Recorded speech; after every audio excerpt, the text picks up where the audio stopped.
Bismillahirrahmanirrahim. Assalamualaikum warahmatullahi wabarakatuh.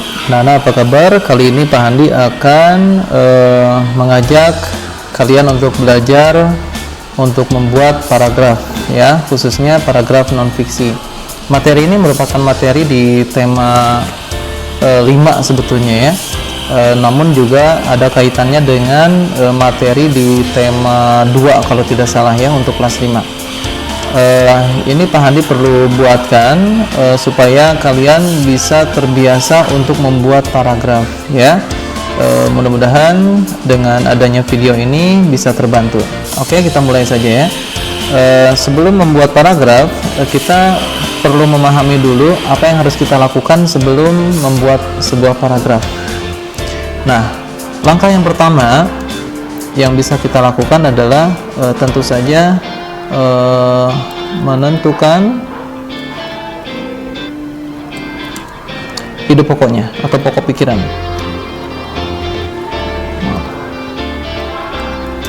Pokok pikiran dulu, ya. Nah, pokok pikiran ini kadang-kadang disebut juga ide pokok. Kemudian ada gagasan pokok atau gagasan utama atau ide utama. Wah, banyak, ya, dan lain-lain. Namun intinya adalah pokok pikiran itu adalah apa yang ada di pikiran kita sebelum membuat paragraf. Jadi isi paragrafnya mau tentang apa, kira-kira begitu. Nah, yang kedua yang akan kita lakukan adalah kita akan menyusun kalimat utama berdasarkan ide pokok tadi. Ide pokok yang pertama, yang nomor 1 tadi, ya. Kemudian yang ketiga, kita akan menambahkan beberapa kalimat penjelas.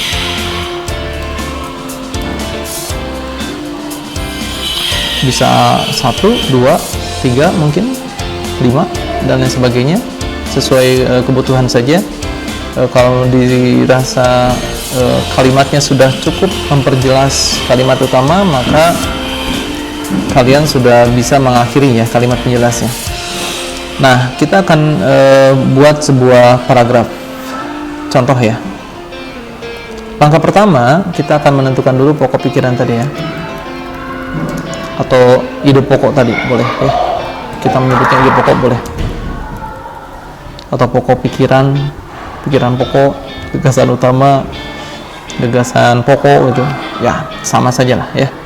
Katakanlah Pak Handi sedang kepikiran untuk membuat misalkan buku favorit, misalkan, ya, tentang buku favorit, misalkan, ya, buku favoritnya Pak Handi, ya, buku favoritku. Nah, ketika kita sudah menentukan ide pokoknya atau pokok pikirannya atau gagasan yang ada di pikiran kita, maka langkah yang kedua, yang tadi, ya, yang kedua adalah kita bisa mulai menyusun kalimat utamanya.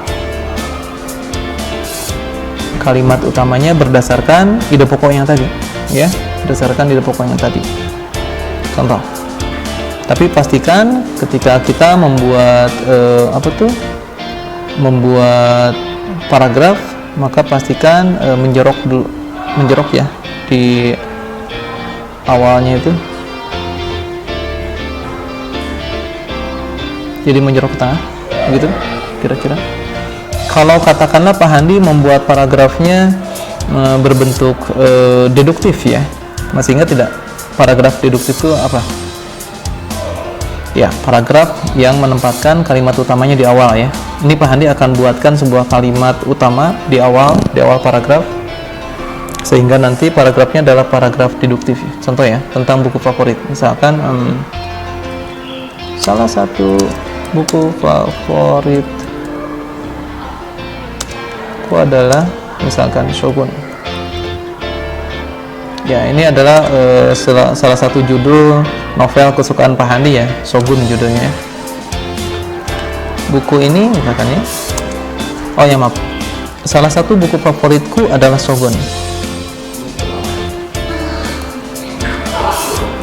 Atau novel Shogun gitu ya, karena memang berbentuk novel. Nah, ini sudah merupakan kalimat utama. Jadi yang ini itu sudah merupakan kalimat utama. Salah satu buku favoritku adalah novel Shogun, itu adalah kalimat utama dari sebuah paragraf yang akan Pak Handi buat ya.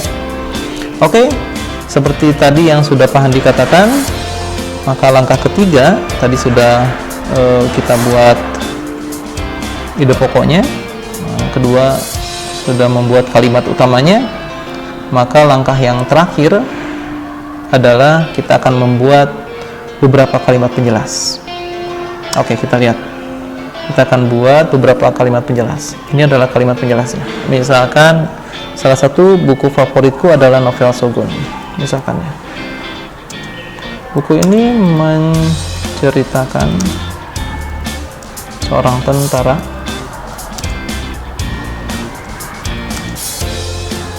yang terdampar gitu ya di tanah. Maaf, ini ada typo, kesalahan menulis. Buku ini menceritakan seorang tentara Amerika yang terdampar di tanah Jepang. Ini sudah satu kalimat penjelas ya. Kalau menurut Pak Handi ini kurang jelas, maka akan Pak Handi buatkan lagi sebuah kalimat penjelas lagi. Di dalam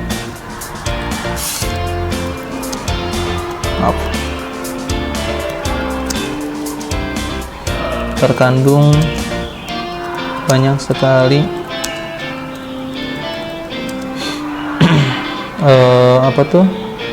pelajaran kehidupan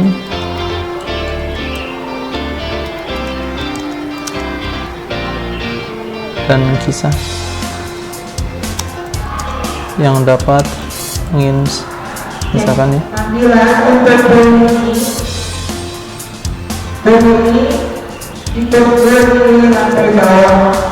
dapat menginspirasi kita. Salah satunya adalah kemampuan seseorang untuk G-nya untuk bertahan hidup di daerah asing misalkan.